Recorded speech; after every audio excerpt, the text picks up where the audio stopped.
waduh dulu sebelum nikah katanya menerima saya apa adanya gitu ya. Ternyata masalah makan aja dipermasalahkan gitu.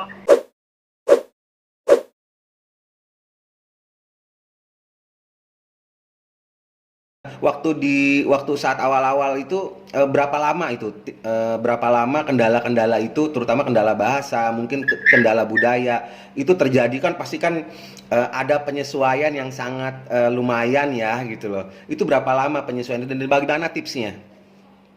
Untuk saya pribadi dan pengalaman saya itu saya butuh waktu 1 tahun Pak Dedi ya. 1 tahun Pak Dedi saya sampai nangis-nangis waktu pertama kali pindah ke Australia 1 tahun itu. Tiap hari saya nangis, saya ingin pulang ke Indonesia ya, karena pertama karena di Australia ini kan kita berdua ini nggak ada saudara sama sekali. Jadi kan seperti saya bilang, suami saya kan dari Switzerland kan. Kita ke Australia ini tuh karena suami dapat kerja. Jadi mau nggak mau kita kan pindah ke sini. Jadi dari suami nggak ada keluarga, nggak ada kenalan, dan saya pribadi juga nggak ada siapa-siapa. Jadi dua-duanya itu kayak perantau gitu loh. Itu membuat saya itu lebih ngenes. Kalau orang bilang lebih ngenes ya. Terus bahasa Inggris saya segala bahasa Inggrisnya wong amatiran, pas-pasan ya. Bahasa Inggrisnya mantan TKW lah Pak, jadi ngerti sendiri lah ya.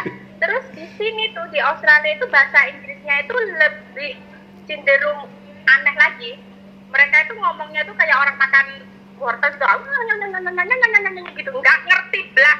Pokoknya itu kayak kemana-mana itu kalau nggak ada suami itu saya kayak kodok Pak Lady ya. Jadi udah saya aja untuk menyesuaikan budaya suami aja masih kewalahan ya. Ketambahan lagi menyesuaikan budaya di Australia ini yang benar-benar sulit untuk saya. Tapi yang benar-benar saya ingat itu yang bikin paling susah ya itu karena apa ya, komunikasi ya mungkin ya juga, tapi saya ada sedikit modal jadi nggak terlalu lah ya kalau komunikasi nggak terlalu. Yang kedua itu yang saya kan maksudnya waktu itu saya LDR ya sama suami ya 4 bulan ya lebih, terus habis itu langsung tunangan, lalu nggak lama kemudian menikah. Jadi lama LDR-nya kan kita itu nggak bisa benar-benar tahu kehidupan dia sehari-hari kalau kita nggak tinggal satu rumah, bener nggak Pak Teddy ya?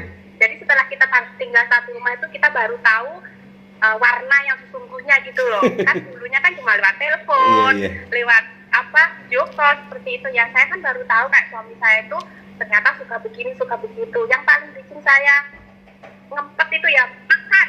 Kalau makan bareng itu, soalnya kan wong desa ya, saya biasa makan pakai tangan tuh biasa, sikile jempalian juga biasa gitu ya. Sambil makan ngomong ngalor ngidul, kadang maksudnya pikirnya tuh kan kalau kita sambil ngobrol itu kan seneng gitu ya. Aduh suami saya ya kalau makan itu harus diam, duduk manis, diam, nggak boleh bersuara sama sekali. Jadi kayak orang berantem gitu istilahnya. Terus saya belajar itu tuh lama banget, maksudnya belajar menyesuaikan kebiasaan dia itu lama banget. Belum selesai Mami ya, nanti dulu. Nah habis itu saya tuh baru sadar kalau kita itu benar-benar banyak banget perbedaan hidup dari masalah sepele gitu loh ya Pak. Jadi kayak masalah makan itu kan sebenarnya masalah sepele ya, tapi itu ternyata masalah besar. Sampai suami saya pernah bilang kalau sampai makan saya ada suara kayak orang Jawa bilangnya kecap ya, kayak kita kecap gitu loh makan, beliau nggak bakal mau makan sama saya bareng. Terus saya tuh sakit tuh, saya sampai pernah berantem beberapa hari tuh nggak teguran, tidur nggak satu ranjang karena gara-gara makan kecap itu doang. Saya pikir kan itu kan masalah sepele, tapi untuk orang bule itu masalah gede gitu loh. Beliau bilang itu hal yang wajib, pokoknya saya harus belajar gitu loh. Terus saya merasa, waduh dulu sebelum katanya menerima saya apa adanya gitu ya. Ternyata masalah makan aja dipermasalahkan gitu.